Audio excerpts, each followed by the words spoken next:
Welcome to our channel. నేను నవీన్. ప్రస్తుతం social మీడియాలో అనుపమ గుండెకాయ అనే పాట వైరల్ గా మారుతూ ఉంది. ప్రస్తుతం ఆ టాపిక్ గురించి మనతో మాట్లాడడానికి సినీ అనలిస్ట్ శ్రవణ్ గారు ఉన్నారు. సార్తో మాట్లాడదాం. నమస్తే అండి. నమస్తే అండి. ప్రస్తుతం యూట్యూబ్ లో లేకపోతే సోషల్ మీడియాలో ఎక్కడ చూసినా అనుపమ గుండెకాయ ఈ పాటే వైరల్ గా మారిపోతుంది. అయితే ఆ సాంగ్ గురించి మీరేమంటారు? ఇప్పుడు ఫోక్ సాంగ్ సీజన్ అని చెప్పొచ్చు. ఒకనాడు ఫోక్ సాంగ్స్ అంటే ఏదో ఆడియో క్యాసెట్లు అంటే ఆ టేప్ రికార్డ్లో గ్రామ్ఫోన్ ఉన్నప్పుడు ఉండేది. చాలా కష్టపడేవాళ్ళు.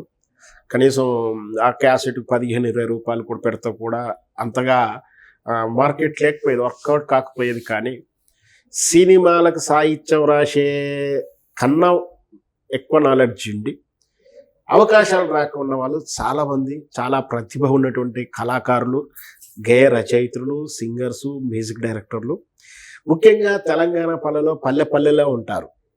ఇక్కడ జానపదం అనేది వాళ్ళ జీవన విధానంలో కలిసి ఉంటుంది. మీరు చూడండి, చాలా వరకు ఈ మధ్యకాలంలో బాగా హిట్ అయినటువంటి ఫోక్ సాంగ్స్ అన్నిట్లో కూడా తెలంగాణ ప్రాంతం వాళ్ళే ఎక్కువ ఉంటారు. అందున అక్కడ కరీంనగర్ నుంచి ఒకటి, మహబూబ్ నగర్ నుంచి ఒక ఆడియో సంస్థలు పేరొందినే ఉన్నాయి. ఫోక్ సాంగ్స్ చేస్తూ ఉంటారు. ఈ ఫోక్ సాంగ్ ఇప్పుడు సంస్కృతి ఎట్లా ఉందంటే సినిమా పాటల రిచ్నెస్ కన్నా ఎక్కువగా ఉంది. సినిమా పాటలు పెట్టేటువంటి రిచ్నెస్ కన్నా ఈ ఫోక్ సాంగ్ లో కనిపించే రిచ్నెస్ ఎక్కువ. కొన్నిసార్లు ఈ ఫోక్ సాంగ్స్ సినిమాలో కూడా పెట్టారు. అదే వన్ ఫోక్ సాంగ్స్ సినిమా పాటల కన్నా రిచ్నెస్ ఎక్కువ ఉంది. ఇంకొకటి సినిమా పాటల రీచ్ కన్నా ఫోక్ సాంగ్ రీచ్ ఎక్కువగా ఉంది. ఆ రీచ్ ఎలా ఉంటుంది అంటే ఒక అర్ధరాత్రిలో ఒక రోజు అంటే గంటలో 2 గంటలో సాంగ్ విడుదలైనటువంటి ఆ 1-2 అవర్స్లోనే లక్షల్లో వ్యూస్ వస్తూ ఉన్నాయి. సో దాంతో మార్కెట్ బాగుంది, గుర్తింపు వస్తుంది, తీసిన వాళ్ళకు పేరు వస్తుంది, డబ్బులు వస్తున్నాయి. తోటి గత 10 సంవత్సరాల నుంచి అయితే మనం చూస్తూ ఉన్నాం. ఎన్నో రకమైన ఫోక్ సాంగ్స్ ఉన్నాయి.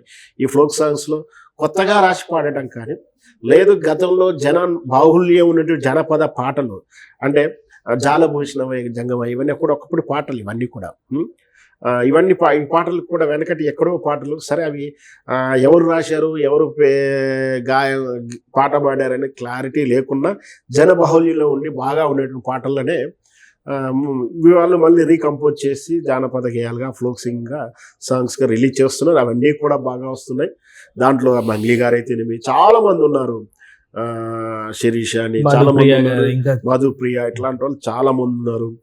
మేల్ సింగర్ తీసుకుంటే తిరుపతి గారు కానీ, సురేందర్ కానీ ఇట్లా చాలా మంది ఉన్నారు. సో ఈ మధ్య కాలంలో ఈ ఫోక్ సాంగ్ బాగా హిట్ అవుతా ఉన్నాయి. ఇదొక ఎత్తు. అయితే మీరు ఇన్నాళ్ళు సినిమా రంగం నుంచే మనం పాన్ ఇండియా స్టార్లు, పాన్ వరల్డ్ స్టార్లు అని అనుకుంటున్నప్పుడు కదా, ఇప్పుడు ఫోక్ సింగర్స్, ఫోక్ పాటలు కూడా ఈ సోషల్ ఇన్ఫ్లుయెన్సర్స్, సో వాటి పాటలు వాడిన వాళ్ళు కానీ ఇవన్నీ కూడా వీళ్ళు కూడా పాన్ ఇండియా రేంజ్ దాటిపోయింది, పాన్ వరల్డ్ స్థాయికి వచ్చింది. ఎందుకంటే ఈ పాటలు నిన్నగాక మనం విన్నట్టు పాటలు, ఈ పెద్దిరెడ్డి తండ్రి గురించి పాడే పాట, నిన్నగాక మొన్న విడుదలైనటువంటి ఆ పెద్దిరెడ్డి తండ్రి గురించి పాడేటువంటి పాట మామూలుగా లేదు.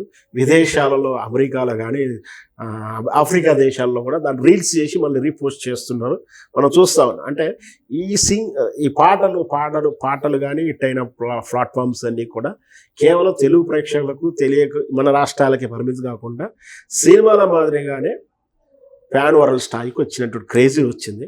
సో ఆ తరహా ట్రెండ్ నడుస్తూ ఉంది. కాబట్టి చాలామంది ఇప్పుడు నవసందీప్ అని చెప్పేసి ఈత కుర్రాడు మన జనబాహుల్యంలో ఉన్నటువంటి ఊరికనే ఒక పదం అయితే జనరల్గా మనం వాడుతూ ఉంటాం, సెటైరికల్గా వాడుతుంటాం.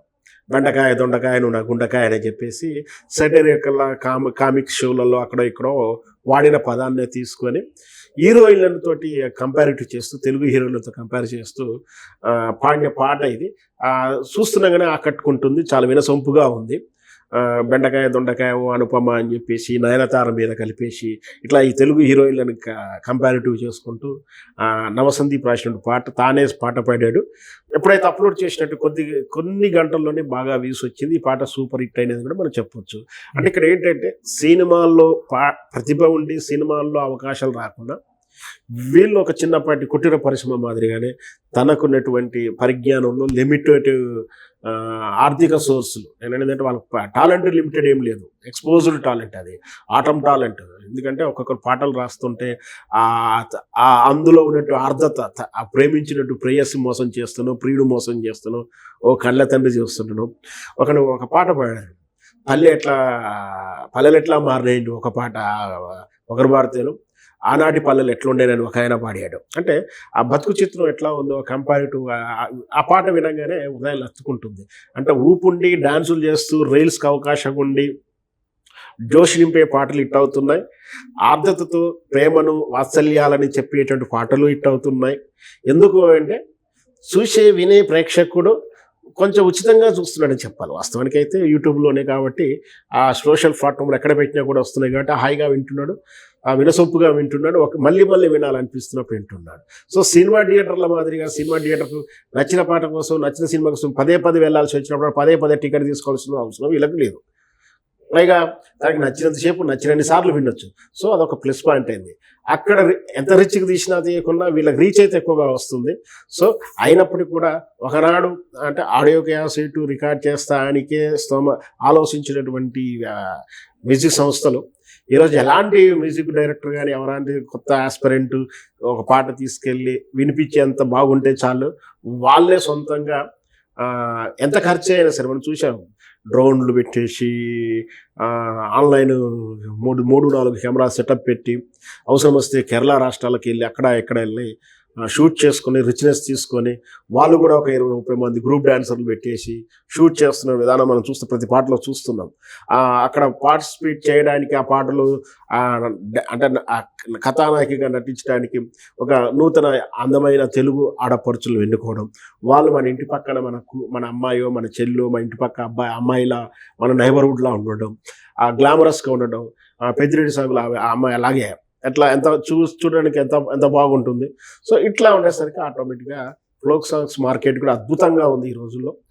నన్ను అడిగితే సినిమా ఆడియో క్యాసెట్ల మార్కెట్ కన్నా వీటికి ఎక్కువ ఉందని చెప్పొచ్చు. సినిమా హీరో క్రేజ్ని బట్టి తీసుకుంటున్నారు, కానీ ఆ తీసుకున్న రైట్స్ ఎంత కమ్ముడిపోతున్నాయో, ఆ డబ్బులు వస్తాయో రావో తెలియదు. కానీ ఒక ఫోక్ సాంగ్ అయితే చేస్తే మాత్రం హ్యాపీగా అతను ఒక 1 year సెటిల్ అయ్యేటువంటి అమౌంట్ అయితే సాటిస్ఫై అవుతుంది.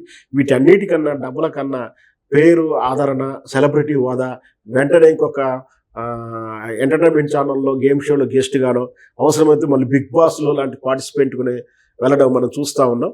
సో మా మొత్తం అయితే కళ్ళకు మంచి ఆదరణ ఉందని చెప్పచ్చు. Thank you sir, thank you so much అండి.